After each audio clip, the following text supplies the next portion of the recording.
Turn with me today to Mark chapter 14 as we get closer to the end of Mark, closer to the cross. It was now 2 days before the Passover and the Feast of Unleavened Bread, and the chief priests and the scribes were seeking how to arrest him by stealth and kill him, for they said, "Not during the feast, lest there be an uproar from the people." While he was at Bethany in the house of Simon the leper, as he was reclining at table, a woman came with an alabaster flask of ointment of pure nard, very costly. She broke the flask and poured it over his head. There were some who said to themselves indignantly, "Why was the ointment wasted like that? The ointment could have been sold for more than 300 denarii and given to the poor." And they scolded her. But Jesus said, "Leave her alone. Why do you trouble her? She has done a beautiful thing to me. You will always have the poor with you, and whenever you want, you can do good for them, but you will not always have me. She has done what she could. She has anointed my body beforehand for burial. Truly, I say to you, wherever the gospel is proclaimed in the whole world, what she has done will be told in memory of her." Then Judas Iscariot, who was one of the 12, went to the chief priests in order to betray him to them. When they heard it, they were glad and promised to give him money, and he sought an opportunity to betray him.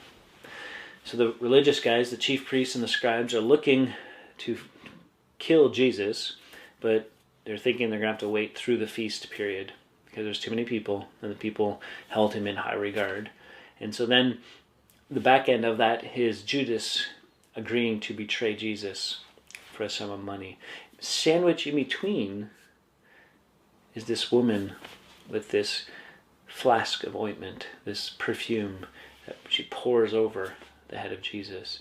And some, it says indignantly, just righteous, they just feel like that's just wrong. We could have sold that and given it to the poor. And Jesus said, what are you talking about? She's done a beautiful thing. One, you always will have the poor with you. And you look around today and we go, yeah, there's still poor people. So you can always do something good for those in need. What she has done, because you're not always going to have me with you, he said, is prepared my body for burial. And wherever the gospel is proclaimed, this woman will be remembered. That's what we're doing now. Right? We're remembering this woman who anointed Jesus. What was it? It was an act of extravagant love and worship. An understanding that what? He was the Son of God, the Messiah.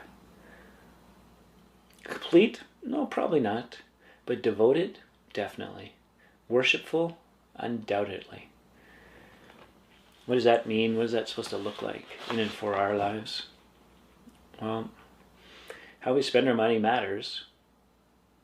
Paul tells Timothy in 1 Timothy 6, that the love of money is the root of all kinds of evil, and how it leads astray and leads to all kinds of evil things. But prior to that, he talks about being content with what you have. And so when we're content with what we have, when something like this comes along, an opportunity to be generous, an opportunity to be extravagant in worship and in love to God through helping others, how do you respond? Well, we got excuses, we got reasons why you shouldn't, or are we like, hey, this is all the Lord's, I'm going to steward what God has given me, and even recklessly in the eyes of the world, because I'm the Lord's, I'm His servant, and so everything I am, everything I own, it's for Him. And so what looks extravagant and wasteful to some, to family, sometimes, can be an act of love and worship on your part, on my part. Till next time, on Little by Little.